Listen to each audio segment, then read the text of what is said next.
अस्सलाम वालेकुम। जब मदीना में हुजूर अकरम सल्लल्लाहु अलैहि वसल्लम हिजरत फरमा कर गए तो यहूदियों का पूरे मदीना के ऊपर बड़ा गहरा तसल्लुत था। बनु नदैर, बनु कैनुका और बनु कुरैज़ा, ये तीन बड़े कबीले थे। इन कबीलों की चूंकि मैशत बड़ी मजबूत थी, ये लोगों को बहुत सारा सूद देकर उनके साथ तिजारत के मामला किया करते थे। मालदार बहुत थे और तिजारत भी इनके हाथों में थी और तमाम जो माशरी एक्टिविटीज़ थे वो सारी इनके हाथों में थी, इसलिए इनका गहरा असर था। बाकी जो औस और खज़रज थे वो मजदूर तबका, आप ये कह सकते हैं कि वो खेती बाड़ी करने वाले लोग थे, वो ज़्यादा माशी तौर पर मजबूत नहीं थे। इसलिए अरब के लोग यहूदियों को बड़ा महज़ब समझा करते थे। अगर उनके यहाँ औलाद ना होती तो मन्नत माना करते थे कि या खुदा अगर हमारे यहाँ पहला बेटा पैदा हुआ तो हम यहूदी बना देंगे। और यहूदी इस खातिर उन बच्चों को ले भी लिया करते थे कि जब मदीना शरीफ में इस्लाम आया तो यहूदियों को एक ख़तरा फील होना शुरू हो गया कि जो उनका असर रसूख है उसके मुकाबले में एक अलग से असर रसूख कायम हो जाएगा। हुजूर अकरम सल्लल्लाहु अलैहि वसल्लम ने मुसलमानों को ये कहना शुरू किया कि तुम अपनी जो इकोनॉमिकल एक्टिविटीज़ हैं उन्हें बढ़ावा दो, उन्हें बेहतर करो, ताकि तुम्हारी मैशत मजबूत हो। जिसकी मैशत मजबूत होगी उसके मजहबी अकायद भी ऑटोमेटिकली लोगों पर तसल्लुत पा जाएंगे, असर रसूख पैदा कर लेंगे। इसके लिए किसी से जंग करने की जरूरत नहीं होती, बस आप अपना इम्पैक्ट छोड़ते हो तब जब आपकी इकोनॉमी मजबूत होती है। तो यही मामला हुजूर ने कहा, साहबा ने करना शुरू कर दिया। चूंकि यहूदी सूदी मामला किया करते थे इसलिए सूद चूंकि इस्लाम में हराम था, मुसलमानों ने अलग अपनी मिशन भी बिल्ड करना शुरू कर दी। इस बात का बिल्कुल दुख था कि हमारे हाथों से जो क़यादत है वो छूटी जा रही है। तो कुछ मुनाफिकीन भी उनके साथ मिल चुके थे। मुआहदा तो हो गया, जिसे मिसाक मदीना कहते हैं, लेकिन उसको ज़हनी तौर पर कुछ यहूदियों ने तस्लीम ना किया। हमेशा इस बात की ताक में रहते थे कि कब कोई मौका हो हम बगावत करें और इनके खिलाफ तलवार उठा लें।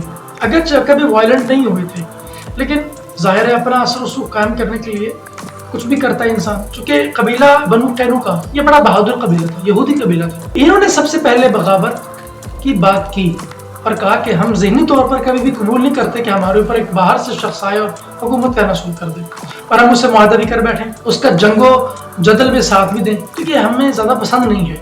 हमें चाहिए कि हम इनसे बगावत करके अलग हो जाएं। चुनांचे बदर और ओहद का जो दरमियान वाला ज़माना है, जो वक्त है, उसमें उनकी कई बार मुसलमानों से झड़प हो चुकी थी, लड़ाई हो चुकी थी, लेकिन फिर भी मामला इतने ज़्यादा आगे नहीं बढ़े थे कि जंग तक बात पहुंच जाती। एक दिन ये हुआ कि एक दिन एक खातून, मुसलमानों की अंसारी खातून, वो एक यहूदी की दुकान में जाती है कुछ सामान खरीदने के लिए। यहूदी उसके साथ बेहुरमती करता है, उसकी इस्मतरी जैसे करता है तो मुसलमान एक करीब होता है, जिसे ये पता होता है कि ये इसकी इस्मतरी कर रहा है, वो उस यहूदी को कत्ल कर देता है। यहूदी उस मुसलमान को कत्ल कर देते हैं। तो हुजूर सल्लल्लाहु अलैहि वसल्लम तशरीफ लाए और आपने कहा कि तुम क्या जुल्म कर रहे हो इस मुसलमान को मारकर, और उस औरत के साथ भी जुल्म सितम हुआ। या तुम्हारे लोगों पर काबू नहीं है? अगर तुम काबू में ना रहे तो बदर की तरह तुम्हारा भी हाल होगा। वो कहने लगे कि अगर आपने हमारे साथ जंग का इरादा किया तो हम दिखा देंगे कि जंग किस तरह होती है। हम कुरैश नहीं हैं, हम यहूदी हैं, हम पूरा मुकाबला करेंगे।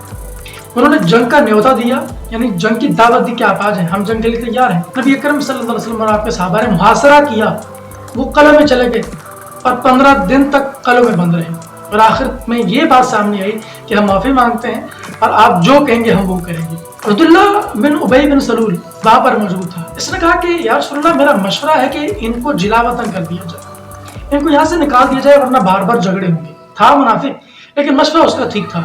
ये 2 हिजरी का वाक़या है। नबी अकरम सल्लल्लाहु अलैहि वसल्लम ने उनको कहा कि तुम यहाँ से चले जाओ, क्योंकि अगर यहाँ रहोगे तो बार बार जंग होगी। इससे बेहतर है कि तुम यहाँ से कूच कर जाओ, क्योंकि मुसलमानों की तादाद तुमसे ज़्यादा है और तुम कम हो, तो आए दिन झगड़ों से बेहतर है कि यहाँ से चले जाओ। बनु कैनुका वहां से रुखसत हुए तो उनकी तादाद 700 थी, याद रखिएगा। ये डायस्पोरा उनका सबसे पहला हुआ। सबसे पहले बनु कैनुका वहां से रुखसत हुए। उसके बाद जो बनु नदैर था वो भी साजिश करने लगा कि भी हमारे जो भाई बंधु हैं उनको निकाल दिया गया तो हम कैसे महफूज रह सकते हैं। फिर इस तरह बड़ा मशहूर यहूदी काब बिन अशरफ भी था।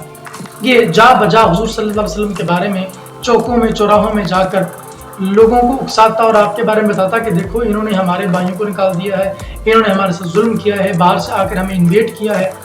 अपने शेर में नबी अकरम सल्लल्लाहु अलैहि वसल्लम की हिजब बयान किया करता, तनकीस करने की कोशिश करता, एतराज़ात करता। और सिर्फ यहाँ तक नहीं रुका, बल्कि अबू सुफियान के पास जाकर इसने कत्ल की साजिश भी की कि बाकायदा इनको कत्ल कर दिया जाए। चुनांचे हुजूर के एक सहाबी मोहम्मद बिन मसलमा ने हुजूर से इजाज़त तलब की कि आप मुझे हुक्म करें तो मैं इसे कत्ल कर दूं, चूँकि ये बार बार प्लान करता है आपके कत्ल की। तो फिर मोहम्मद बिन मसलमा ने उसको जाकर उसके घर में कत्ल कर दिया। یہ واقعہ پیش آنے کے بعد بنو ندیر قبیلہ جو کہ سازش کر رہا تھا بڑے عرصے سے اور بغاوت پر اترا ہوا تھا ذہنی طور پر، چنانچہ اس کو ایک واقعے سے مزید ٹیک ملتی ہے، وہ یہ کہ ایک صحابی ہیں حضرت عمر بن امیہ رضی اللہ تعالیٰ عنہ، انہوں نے 2 آدمی کو قتل کیا ہوا تھا اور ان کے ذمہ پر 2 لوگوں کا خون بہا تھا، ایک تو انہوں نے خود دینا تھا اور معاہدے کی روح سے ایک شخص کا جو خون بہا ہے وہ یہودیوں نے ادا کرنا تھا، یعنی بنو ندیر نے۔ تو بنو ندیر کے پاس حضور صلی اللہ علیہ وسلم بھی اس معاملے کو لے کر گئے کہ تم لوگوں نے چونکہ خون بہا دینا ہے تو دو۔ انہوں نے باقاعدہ یہ پلان کیا ہوا تھا کہ جیسے حضور گھر میں آئیں گے تو ایک یہودی چھت پہ چڑھے گا اور جس جگہ پر حضور کھڑے ہوں گے اوپر سے پتھر پھینکے گا، وہ بھی ناکام ہوئے، حضور وہاں سے تشریف لے گا اور پھر ان کی سازش ناکام ہوئی، وہ بھی کامیاب نہ ہو سکے۔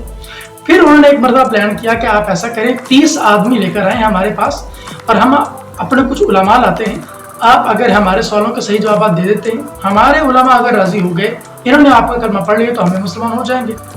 حضور نے کہا ٹھیک، حضور بھی تشریف لے گئے۔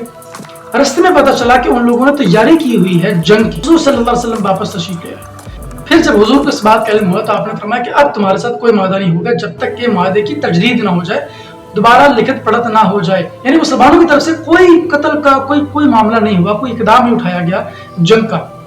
پھر ایک دن انہوں نے کہا کہ آپ 3 آدمیوں کو لے کر ہمارے پاس آئیں، ہمارے لوگ آپ سے کچھ سوالات کرنا چاہتے ہیں، جیسے آپ ان کے جوابات دیں گے ہم آپ پر ایمان لے آئیں گے۔ رستے میں جب حضور جا رہے تھے تو رستے میں کسی صحابی نے بتایا آ کر کہ یا رسول اللہ، قبیلہ قریش ان کے ساتھ ملا ہوا ہے اور 2000 کے قریب لوگ کھڑے ہوئے جنگ کے لیے، آپ 3 لوگ ساتھ لے کر جائیں گے تو آپ کو شہید کر دیں گے، صحابہ کو بھی، اور بعد میں مدینہ پر قبضہ کر لیں گے۔ تو یہ پورا پلان ہے ان کا، اور پھر مسلمان منظم ہو کر جنگ کے ارادے سے ان کی طرف بڑھے، اور پھر وہی ایک لمبے عرصے تک محاصرہ ہوا، یہودی قلعے میں قید رہے، اور پھر آخر میں اس بات پر راضی ہوئے کہ ہمارا جو سامان ہے وہ ہمیں لے کر یہاں سے جانے دیا جائے۔ تو حضور نے کہا ٹھیک ہے چلے جاؤ، یعنی قتل پھر بھی کسی کا نہیں ہوا۔